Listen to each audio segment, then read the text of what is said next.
अस्सलाम वालेकुम, this is Nasir Sajjad. उम्मीद है आप खैरियत से होंगे, बिल्कुल ठीक ठाक होंगे।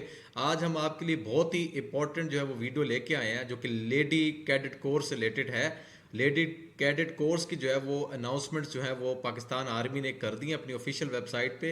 इस जो है वीडियो के अंदर हम ये डिस्कस करेंगे कि लेडी कैडेट कोर्स जो है वो क्या होता है, उसकी रिक्वायरमेंट्स क्या है, एलिजिबिलिटी क्राइटेरिया क्या है, कौन कौन से कोर्सेस अनाउंस हुए हैं, उसके जो है एज एलिजिबिलिटी क्या होती है, और उसके अंदर प्रिपरेशन किस तरीके से करनी है, अप्लाई किस तरीके से करनी है। एक एक चीज़ को जो है वो डिटेल से हम जो है इसके अंदर स्टडी करेंगे। ठीक है, ये इसका जो है वो एडवर्टाइजमेंट अनाउंस हुआ है। लेडी कैडेट कैडेट कोर्स 26 है और इसके अंदर जो है वो कोर्सेज की डिटेल्स जो है वो दी हुई है और रजिस्ट्रेशन जो है वो डिटेल्स भी बताई हुई है। हम इसको एक बाय एक जो है वो डिस्कस करेंगे। पहला है join Pakistan army through lady cadet course. देखें, इसमें पाकिस्तान आर्मी को टैलेंटेड, इंटेलिजेंट और डेडिकेटेड जो है यंग वुमेन जो है वो चाहिए as a commission officer through lady cadet course जो है उसकी जो है वो सिलेक्शन होती है। ठीक है, इसमें वो फीमेल्स को सक्सेसफुली जो है अप्लाई कर सकती हैं जिनकी डिग्रीज इंजीनियरिंग में है, MBA, software engineering, electrical, telecom, information security, electronics, IR and mechatronics के अंदर जो हैं। और वो फीमेल जो पीस एंड कॉन्फ्लिक्ट स्टडीज़ की जो है वो डिग्रीज हैं, journalism, mess media, GIS and RS, environmental engineering, civil engineering, system engineering, computer science and cyber security and computer engineering के अंदर अगर डिग्रीज हैं तो वो लोग भी अप्लाई कर सकते हैं और इससे फ़ायदा उठा सकते हैं।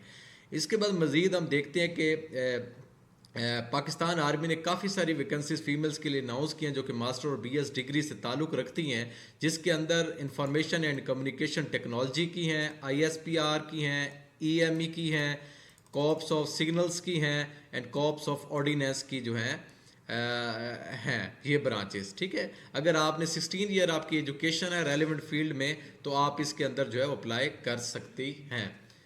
मज़ीद हम इसके अंदर डिस्कस करते हैं कि इसमें जेंडर सिर्फ फीमेल जो कि अनमेरिड होना ज़रूरी है। मैरिड अगर फीमेल है तो उसकी जो है वो रजिस्ट्रेशन जो है इसमें नहीं हो सकेगी।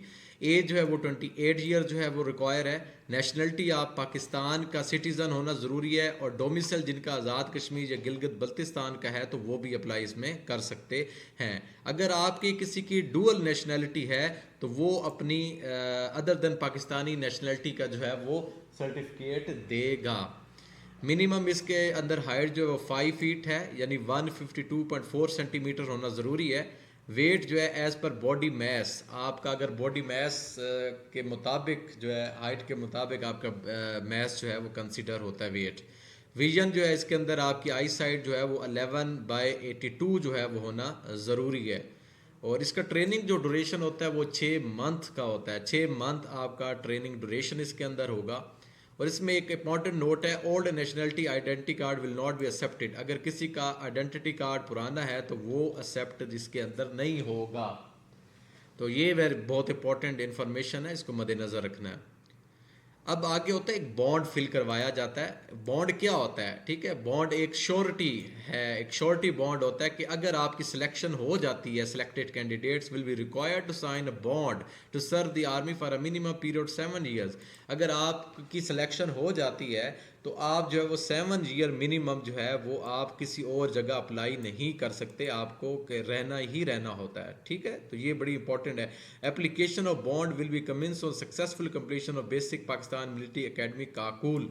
काकूल जो पाकिस्तान मिलिट्री एकेडमी है वहाँ पे बेसिक ट्रेनिंग्स या कंप्लीशन जो है, ट्रेनिंग की कंप्लीशन के बाद आपको ये बॉन्ड फिल करवाया जाता है। ठीक है, अब इसमें क्वालिफिकेशन की बात कर लेते हैं। तो क्वालिफिकेशन जो है वो इसके अंदर कौन कौन सी जो है रिक्वायर है। अगर इंजीनियरिंग में बात करें तो वहाँ पे BE MS in town planning होना चाहिए, BE MS आर्किटेक्चरल होना चाहिए, BE MS in GIS and RS/ civil engineering होना चाहिए। अगर कॉप्स ऑफ सिग्नल्स की बात करते हैं तो इसके अंदर BE electrical telecom equal preferably MSc telecom अगर है तो आपको इसमें प्रेफर किया जाएगा। और corps and electrical and mechanical engineers में जो है वो BE इन बायोमेडिकल इंजीनियरिंग होना चाहिए, BE इन मैकेट्रॉनिक्स इंजीनियरिंग जो है वो होना चाहिए। और कॉप्स ऑफ ऑर्डिनेंस के अंदर जो है MBA आपकी डिग्री होनी चाहिए सप्लाई चेन मैनेजमेंट के अंदर, या BE या BSc इन टेक्सटाइल इंजीनियरिंग जो है वो होना चाहिए। मज़ीद इसमें बात करते हैं information and computer technology officers. इसके अंदर आपकी degrees BS BE in the following discipline होना चाहिए, जिसमें सिस्टम इंजीनियरिंग है, कंप्यूटर साइंस है, या इंफॉर्मेटिक्स या साइबर सिक्योरिटी के जो है वो कोर्सेज आ जाते हैं। नेक्स्ट इसकी स्टेज है इंटर सर्विसेज पब्लिक रिलेशन, ये ISPR कहा जाता है। इसके अंदर आपकी मास्टर और इक्विवेलेंट होनी चाहिए इंटरनेशनल रिलेशन में या पीस या कॉन्फ्लिक्ट स्टडीज़ के अंदर। और अगर इसकी एकेडमिक्स प्री रिक्विजिट्स देखें तो इसमें मिनिमम आपकी जो है 2.5 CGPA होना चाहिए 4 में से, या minimum 62.5 marks in annual examination होना ज़रूरी है। और डिग्रीज़ की बात करें तो इसमें मज़ीद MPhil या MS होना चाहिए, विल बी गिवन प्रेफरेंस। अगर आपका MS या MPhil की डिग्रीज हैं तो आपको जो है वो प्रेफर किया जाएगा।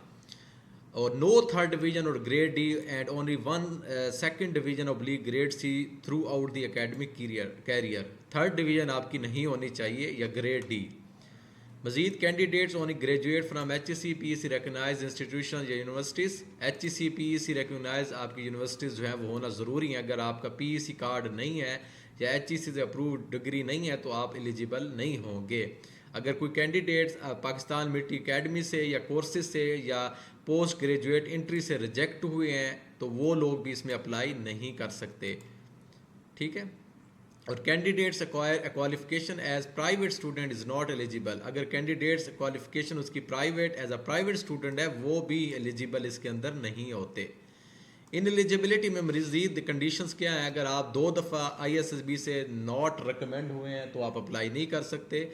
अगर या परमानेंटली डिक्लेयर्ड हुए हैं या अनफिट हुए हैं मेडिकल बोर्ड से, फिर भी इसमें अप्लाई नहीं कर सकेंगे। अगर आप मेडिकल अनफिट हुए हैं आर्म फोर्सेस हॉस्पिटल से तो फिर भी आप इसके अंदर अप्लाई नहीं कर सकेंगे। या आप किसी एकेडमिक या ट्रेनिंग इंस्टीट्यूशन जो आर्म फोर्सेस के होते हैं वहाँ से विदड्रॉ हुए हैं तो फिर भी एलिजिबल नहीं है। या किसी आपने बॉन्ड साइन किया था आर्म फोर्सेस कॉलेज या इंस्टीट्यूशन से तो वो विदड्रॉ करवाया तो फिर भी आप इस कोर्सेज के लिए एलिजिबल नहीं है। या आप डिसमिस हुए हैं, रिमूव हुए हैं गवर्नमेंट सर्विसेज से इंक्लूडिंग आर्म फोर्सेज तो ये भी इन एलिजिबिलिटी में आएगा। Convicted in a court of law for an offensive involving moral turpitude. अगर आपका कोई केस चल रहा है कोर्ट के अंदर ऑफेंसिव जिसमें मॉरल टर्पिट्यूड से इन्वॉल्व हैं तो आप फिर भी इसमें एलिजिबल नहीं होंगे।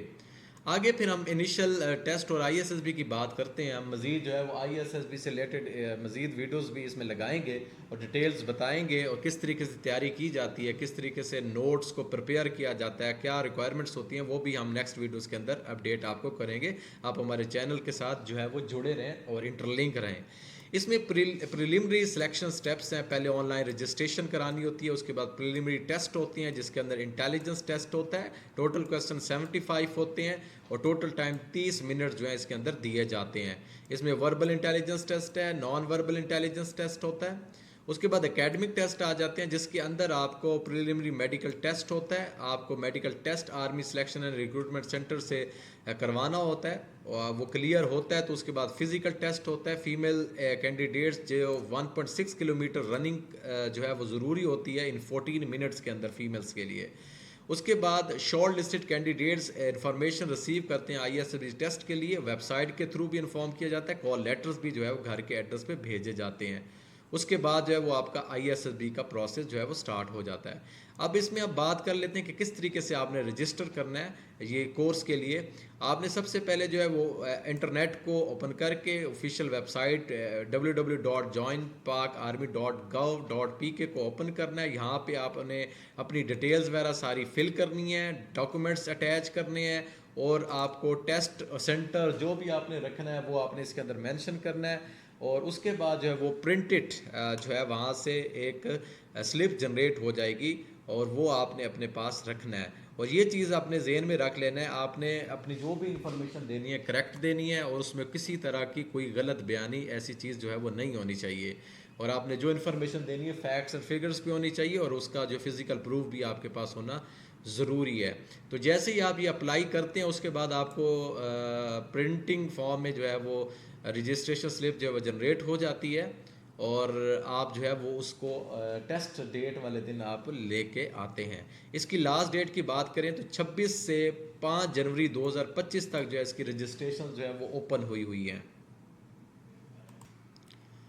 और इसमें इंपॉर्टेंट चीज़ है, अगर आप ऑनलाइन हमसे रजिस्ट्रेशन करवाना चाहते हैं तो वो भी आपके पास फैसिलिटी है, आप हमसे रब्ता करके अपनी रजिस्ट्रेशन वगैरह जो है वो करवा सकते हैं। या इसकी तैयारी के लिए गाइडेंस, नोट्स, लेक्चर्स या किसी तरह का कोई मटेरियल चाहिए तो आप हमारे व्हाट्सएप नंबर पर रब्ता करें और हमसे जो है वो डिटेल्स वगैरह जो है वो आप ले सकते हैं। दूसरा तरीका जो है वो सिलेक्शन सेंटर में भी जाके, आपके जो भी नियरेस्ट सिलेक्शन सेंटर है वहाँ जाके आप अपनी रजिस्ट्रेशन करवा सकते हैं या रोल नंबर अलॉट करवा सकते हैं। ये भी अपॉर्चुनिटी है इसके अंदर मौजूद है। अच्छा, अब मेन चीज़ है रिक्वायर्ड डॉक्यूमेंट्स क्या क्या ज़रूरत होंगे जब आपका टेस्ट वगैरह अनाउंस हो जाता है। तो आपको ओरिजिनल सर्टिफिकेट्स, उनकी डिटेल मार्कशीट और 2 अटेस्टेड कॉपीज सब एजुकेशनल सर्टिफिकेट, डिग्री और डिप्लोमा की होना ज़रूरी है और यह टेस्ट होना ज़रूरी है।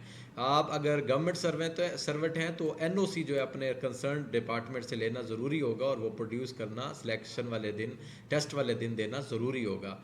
फ़ोटो कॉपीज़ होनी चाहिए आपकी आईडी कार्ड की और 6 coloured photograph duly attested front end back से होना ज़रूरी हैं, ये भी लेके जाने होते हैं। इसके अलावा क्रॉस पोस्टल ऑर्डर और ₹100 in favour of director general personal administration, general headquarter Rawalpindi. ये पोस्टल ऑर्डर 100 का जो है ये बनाना ज़रूरी होता है। ये बैंक से जो है बन जाता है या आपके जो है पोस्ट ऑफिस से भी जाके आप कंसर्न कर सकते हैं।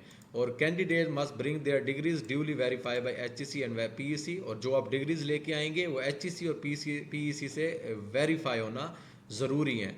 तो ये इंपॉर्टेंट जो है वो इंस्ट्रक्शंस हैं जो आपको आगाह कर दी हैं। उम्मीद है कि आप इसको जो है फॉलो अप करके अपना जो है वो प्रोसेस करेंगे और किसी तरह की कोई परेशानी हो, इशू आए तो हमसे रब्ता करके आप जो है वो मज़ीद गाइडेंस ले सकते हैं। हम 24 घंटे आपकी खिदमत के लिए हाजिर हैं। Thank you so much. उम्मीद है आपको हमारी वीडियो अच्छी लगी होगी। मज़ीद वीडियोज़ देखने के लिए हमारे चैनल के साथ जुड़े रहें। Thank you so much.